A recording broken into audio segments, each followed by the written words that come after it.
Now next concept is equipotential surface. Now the word it self indicates equipotential. मतलब यहाँ पे दो word से बना हुआ है, एक इक्वी और दूसरा वर्ड है पोटेंशियल.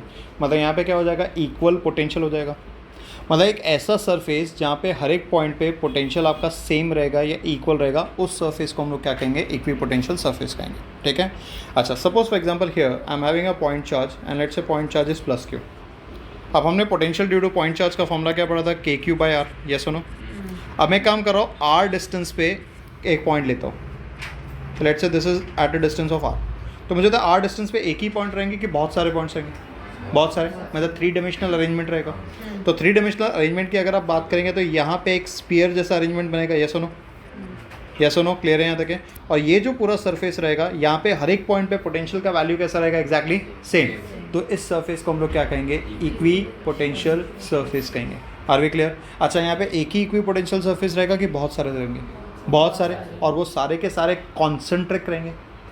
मतलब नेक्स्ट इक्वी पोटेंशियल सरफेस की अगर आप बात करेंगे तो नेक्स्ट इक्वी पोटेंशियल सरफेस ऐसा कुछ तो भी रहेगा. यस और नो. अच्छा, एक और इक्वी पोटेंशियल सरफेस मतलब वो ऐसा भी रह सकता है. ये बात समझा क्या अभी मैं क्या बोल रहा हूँ. Are we clear. ये समझा, सिचुएशन समझा, पिक्चर क्लियर है यहाँ तक है, सिचुएशन समझा. तो ये सारे सरफेसेस कैसे हैं, आपके इक्वी पोटेंशियल सरफेसेस है. ये बात आपको ध्यान रखनी है. Are we clear. अच्छा, अब मुझे बताइए इलेक्ट्रिक लाइन्स ऑफ फोर्स कैसे बाहर निकलती हैं, radial and outward. For positive charge it is radial and outward. तो अगर मैं यहाँ से radial and outward field draw करूँ, so let's say this is my line of force, that is electric field ये है, और ये मेरी लाइन ऑफ फोर्स है. यस और नो. अच्छा, कहने से दिस इज रेडियस. अच्छा, अगर मैं ये पॉइंट पे टेंजेंट ड्रॉ करूँ तो radius and tangent are perpendicular. मतलब कहने से ये जो इलेक्ट्रिक लाइन ऑफ फोर्स निकली वो इस इक्वी पोटेंशियल सरफेस को कितना एंगल बना रही है, 90 डिग्री. मतलब लाइंस ऑफ फोर्स हमेशा इक्वी पोटेंशियल सरफेस को कैसे रहेगी, परपेंडिकुलर रहेगी. ये बात आपको ध्यान रखना है. Are we clear in this case.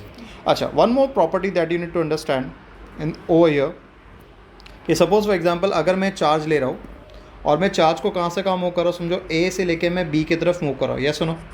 अब ए से लेके बी तक मूव कर रहा हूँ तो which is my final point, which is my final point B, which is my initial point A. तो हमने पढ़ा था work done is nothing but equal to potential at final point minus potential at initial point and this has to be multiplied by charge Q. Let's say यहाँ पे हम लोग charge plus Q naught को move कर रहे हैं, तो let's say this is Q not. अच्छा, फाइनल पॉइंट कौन सा है, ए की बी है, बी. तो कहने से this is V B minus यहाँ पे कितना आएगा, V A, and this has to be multiplied by Q naught. Yes और नो. अच्छा, वी बी और वी ए इक्वल है कि अनइक्वल है, वी बी और वी ए ये इक्वी पोटेंशियल सरफेस है. मतलब पोटेंशियल इक्वल है कि अनइक्वल है, इक्वल. मतलब ये पोटेंशियल डिफरेंस कितना हो जाएगा, जीरो. तो यहाँ पे कितना आएगा, जीरो आ जाएगा. तो यहाँ पे एक और प्रॉपर्टी समझ में आ रही है कि work done in moving a charge on an equi potential surface is always zero. Understood, clear है. हाँ, ये पहले भी किया हमने, राइट, क्लियर है. तो अभी क्या क्या पढ़ा हम लोगों ने, इलेक्ट्रिक लाइंस ऑफ फोर्स हमेशा इक्वी पोटेंशियल सरफेस को परपेंडिकुलर रहेगी. दूसरा पॉइंट हमने पढ़ा, work done in moving a charge on an equi potential surface is always zero. अच्छा, अगर मैं यहाँ पे यूनिफॉर्म फील्ड लेता हूँ, suppose for example this is uniform electric field. तो यूनिफॉर्म इलेक्ट्रिक फील्ड में हमने क्या पढ़ा था, अगर आप वर्टिकल लाइन लेंगे परपेंडिकुलर टू द फील्ड, ये दोनों जगह पे, ये सारे लाइन के ऊपर में पोटेंशियल कैसा रहेगा, एग्जैक्टली सेम. तो एक बात ध्यान रखना, फॉर यूनिफॉर्म फील्ड आपका जो इक्वी पोटेंशियल सरफेस रहेगा वो किसके जैसा रहेगा, प्लेन के जैसा रहेगा.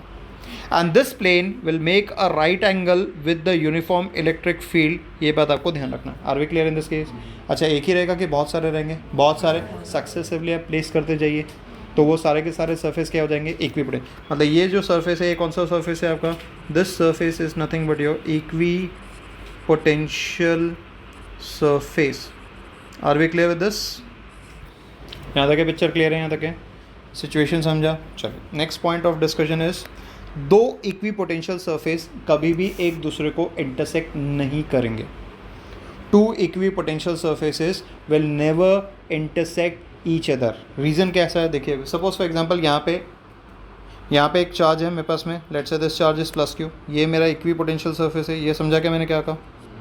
अच्छा, समझो दूसरा इक्वी पोटेंशियल सरफेस मैंने ऐसा ले लिया, ये मेरा एक इक्वी पोटेंशियल है, ये दूसरा इक्वी पोटेंशियल है. या सुनो. अच्छा, मुझे बताए लाइंस ऑफ फोर्स कैसे रहेगी, इक्वी पोटेंशियल सरफेस को कितने एंगल्स पे रहेगी, परपेंडिकुलर. तो अगर मैं ये सरफेस को परपेंडिकुलर ड्रॉ करूँ, ये सरफेस को परपेंडिकुलर ड्रॉ करूँ, तो एक डायरेक्शन मिलेगा कि दो अलग अलग डायरेक्शन मिलेगी, दो अलग अलग. मतलब इलेक्ट्रिक फील्ड का एक ही पॉइंट पे दो डायरेक्शन हो जाएगा. पॉसिबल है कि इम्पॉसिबल है, इम्पॉसिबल. यस और नो. दैट्स व्हाई दो इक्वी पोटेंशियल सर्फेसेस कभी भी इंटरसेक्ट नहीं कर सकते। Are we clear in this case?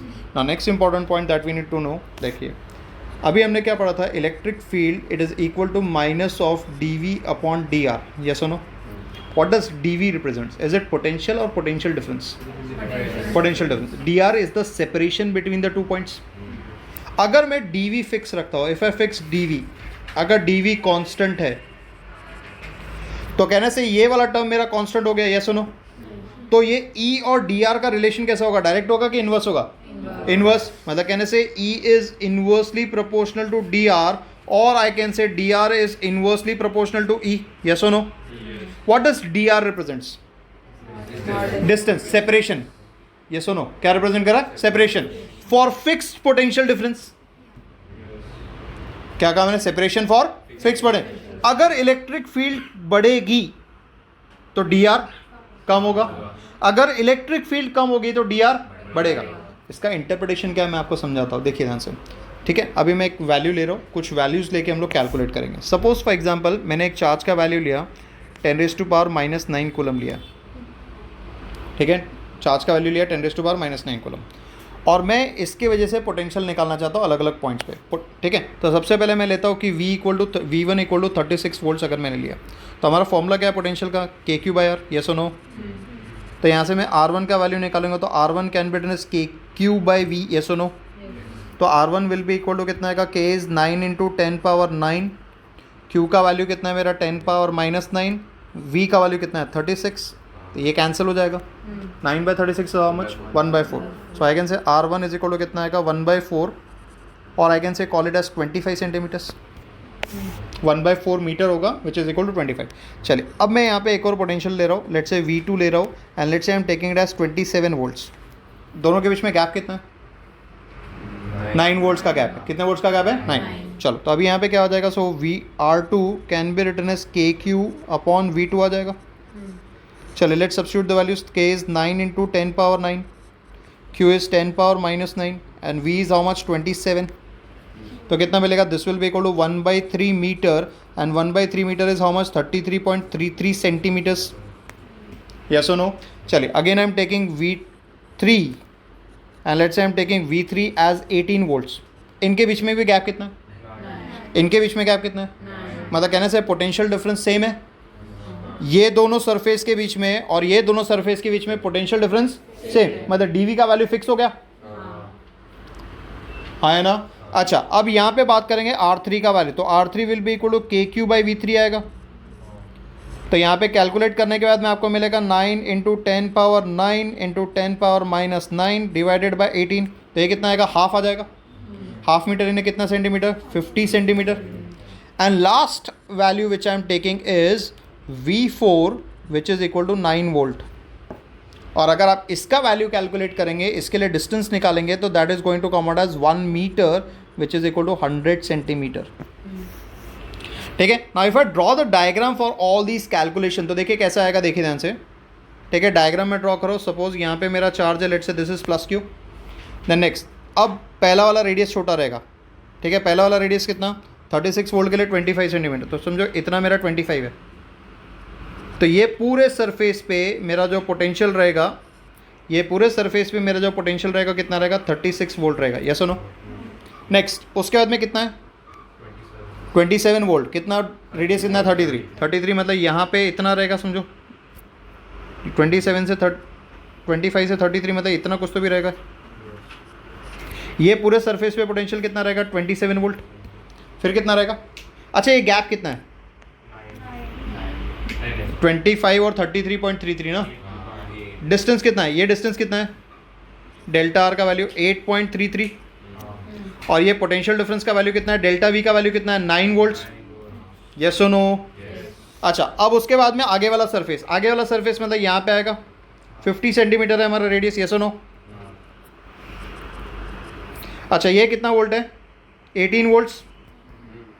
अच्छा, ये रेडियस कितना है मेरा? 50 सेंटीमीटर है। कितना है? 50। तो ये 33 और 50 के बीच में गैप कितना हो जाएगा? कहने से दिस विल बी 16.66। पहले वाला गैप कितना है? 8.33। बाद वाला गैप कितना है? पोटेंशियल डिफरेंस फिक्स है ना, लेकिन सेपरेशन डबल हो गया, सेपरेशन बढ़ा कि कम हुआ? अच्छा, अब मैं चार्ज से दूर हूँ कि नजदीक हूँ? दूर। मतलब इलेक्ट्रिक फील्ड स्ट्रांग हुई कि वीक हुई? वीक हुई, इसलिए सेपरेशन बढ़ गया। समझा? क्लियर है? तो अब यहाँ पे देखो ना, वही डीवी फिक्स है कि वेरिएबल है? फिक्स है। यहाँ पे 9, यहाँ पे 9, और यहाँ पे इन दोनों के बीच में 9 वोल्ट, इन दोनों के बीच में 9 वोल्ट, यस और नो? सेपरेशन डी आर कैसा है? बढ़ते जा रहा है। क्यों? क्योंकि दूर जब आप जा रहे हो तो इलेक्ट्रिक फील्ड क्या हो रही? स्ट्रांग हो रही कि वीक हो रही? वीक हो रही। तो ये इस पॉइंट का इंटरप्रिटेशन है। अंडरस्टूड?